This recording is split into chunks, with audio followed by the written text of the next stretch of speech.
ಅಫ್ಘಾನಿಸ್ತಾನದ spin ಮಾಂತ್ರಿಕ ರಶೀದ್ ಖಾನ್ ಹೆಸರು ಕೇಳದ ಕ್ರಿಕೆಟ್ ಅಭಿಮಾನಿಯೇ ಇಲ್ಲ. ಅವರ ಗೂಗ್ಲಿ ಎಸೆತಗಳಿಗೆ ದೊಡ್ಡ ದೊಡ್ಡ ಬ್ಯಾಟರ್ಗಳೇ ಬೆಚ್ಚಿ ಹೋಗೋದು ನಮಗೆ ಗೊತ್ತು. ಆದರೆ ಈಗ ಹೊರಬಂದಿರುವ ವಿಷಯ ಕೇಳಿದ್ರೆ ನೀವು ನಿಜಕ್ಕೂ ಶಾಕ್ ಆಗ್ತೀರಾ. ಈ ಸ್ಟಾರ್ ಆಟಗಾರನಿಗೆ ಭಾರತ ಮತ್ತು ಆಸ್ಟ್ರೇಲಿಯಾದಂತಹ ದೊಡ್ಡ ದೇಶಗಳೇ ಆಫರ್ ನೀಡಿದ್ದವಂತೆ. ಅದು ಕೇವಲ ಆಟಕ್ಕಲ್ಲ, ನಮ್ಮ ದೇಶದ ಪೌರತ್ವ ಪಡೆದು ನಮ್ಮ ತಂಡದ ಪರವಾಗಿ ಆಡಿ ಅಂತ. ಹೌದು ಸ್ನೇಹಿತರೆ, ಇತ್ತೀಚೆಗೆ ಬಿಡುಗಡೆಯಾದ Rashid Khan from streets to stardom ಎಂಬ ಪುಸ್ತಕದಲ್ಲಿ ಈ ಬಗ್ಗೆ ಸ್ವತಃ ರಶೀದ್ ಅವರೇ ಸ್ಫೋಟಕ ಮಾಹಿತಿಯನ್ನ ಹಂಚಿಕೊಂಡಿದ್ದಾರೆ. ಇನ್ನು ಅಸಲಿಗೆ ನಡೆದಿದ್ದೇನು ಅಂದ್ರೆ 2023ರ IPL ನಡೆಯುತ್ತಿದ್ದ ಸಮಯದಲ್ಲಿ BCCIನ ಉನ್ನತ ಅಧಿಕಾರಿಯೊಬ್ಬರು ರಶೀದ್ ಅವರನ್ನ ಭೇಟಿಯಾಗಿದ್ದರಂತೆ.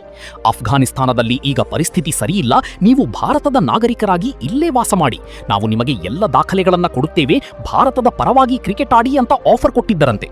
ಇದೇ ರೀತಿಯ ಪ್ರಸ್ತಾಪ ಆಸ್ಟ್ರೇಲಿಯಾದಿಂದಲೂ ಬಂದಿತ್ತಂತೆ. ಆದರೆ ಈ ಆಫರ್ ಕೇಳಿದ ರಶೀದ್ ಖಾನ್ ಕೊಟ್ಟ ಉತ್ತರ ಮಾತ್ರ ನಿಜಕ್ಕೂ ಪ್ರತಿಯೊಬ್ಬರ ಮನಗೆಲ್ಲುವಂತಿದೆ. ರಶೀದ್ ಹೇಳಿದ್ದೇನು ಗೊತ್ತಾ?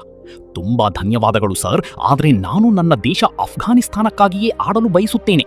ನನ್ನ ದೇಶಕ್ಕಾಗಿ ಆಡಲು ಸಾಧ್ಯವಾಗದಿದ್ದರೆ ಬೇರೆ ಯಾವ ದೇಶದ ಪರವಾಗಿಯೂ ನಾನು ಆಡುವುದಿಲ್ಲ ಅಂತ ನೇರವಾಗಿಯೇ ಹೇಳಿದ್ದಾರೆ.